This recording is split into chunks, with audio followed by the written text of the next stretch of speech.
Hi everyone, my name is Ramya Venkatesha and I'm an associate bioinformatician here at Karkinal's Healthcare.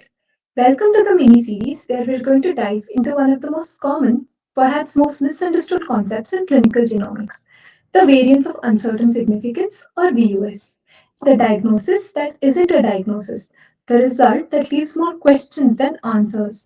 My goal today here is to demystify the VUS and show you why it's not a dead end, but rather an opportunity for further investigation. So, to understand what a VOS is, we need to first understand how we classify genetic variants. We place them into five main categories based on the evidence we have.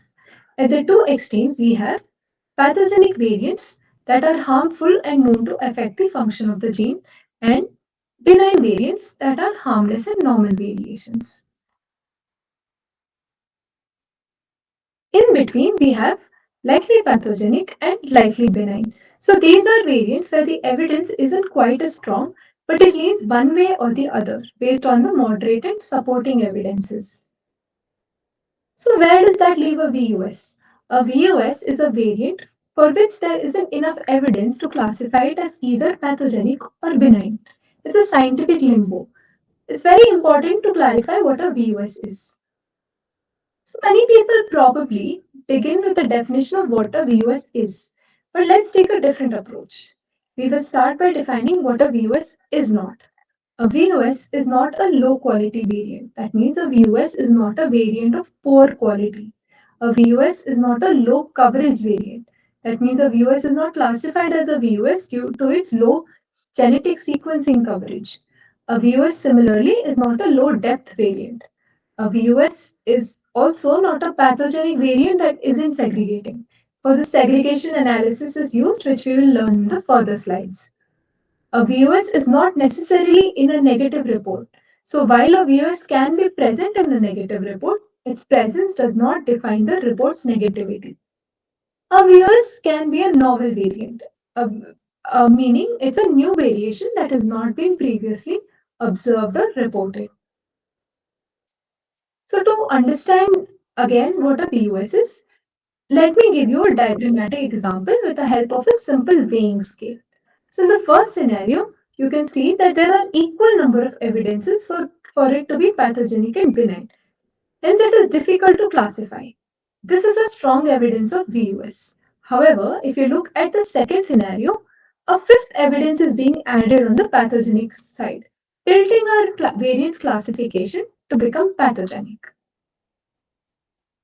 So from all my previous slides, we can conclude that a VUS is not a VUS because of the type of variant it is, but because of the evidence that is missing. Now, here are some of the steps we can follow to reclassify them. Try to gather more evidence. Did we consider all AMP-ACMG attributes?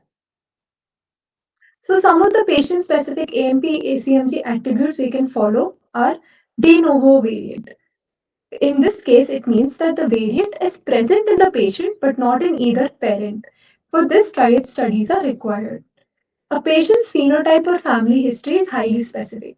A very good example for this is a patient with Gorlin syndrome who has a very unique set of symptoms like basal cell carcinomas, palmoplantar, PITS, and odontogenic keratocysts, etc.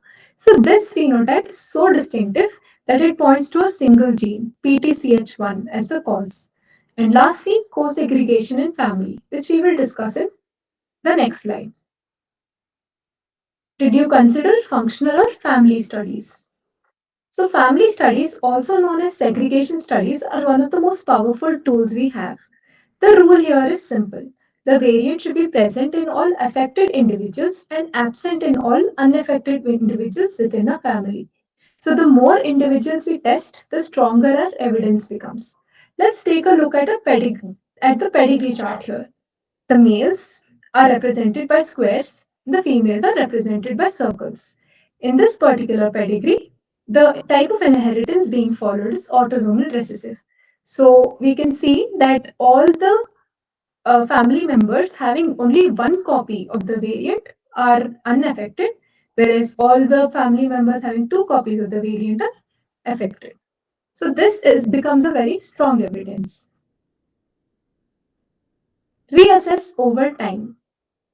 The world of genetics is constantly changing.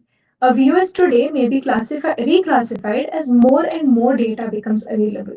So we must constantly check for updates in databases, monitor new publications, and reanalyze our pipelines to stay current. It's critical to remember not to treat a VUS as pathogenic or benign just in case. Provide genetic counseling. Providing genetic counseling is an essential part of the process when a VUS is found. It's crucial to communicate what a VUS is and what a VUS is not. It is not a diagnosis, it is not a proof of being carrier, and it does not confirm or rule out the condition. The key is to provide reassurance and manage expectations. And lastly, collaboration is key. Collaborate, and collaborate. No single lab or clinician can solve the puzzle of every VUS. By sharing data and collaborating with other researchers and clinicians, we can collectively gather the evidence needed to reclassify these variants. Now let's walk through a hypothetical case study to better understand the world of VUS. Alex was born healthy in 2001 but had frequent chest infections as a child. In his teens, he developed digestive issues. In his early 20s, he discovered that he was infertile due to congenital absence of the vas deferens. So, genetic testing revealed two CFTR mutations. One was a known pathogenic variant, and the other was a VUS. Initially, he was assumed to be a carrier since cystic fibrosis follows autosomal recessive pattern. However, the story didn't end there. In 2025, more cases were studied and segregation studies were performed. It was found that the second mutation segregated with the disease in another family. It was also found in trans to the pathogenic variant in Alex's family. This new evidence was enough to reclassify the VUS as likely pathogenic. So if you see here, this was our first variant that was pathogenic, and this was our second variant that was VUS. But with the help of additional parameters like family testing and segregation studies, it was reclassified to likely pathogenic. So I would like to conclude that a VUS isn't a failure of genetic testing. It's a testament to the ever evolving nature of science. It's an invitation to collaborate and to seek more evidence to provide patients with the most accurate diagnosis as possible. And I would like to really repeat, it is not the variant, it is the evidence that is missing. And with the right and systematic approach, they can be easily navigated.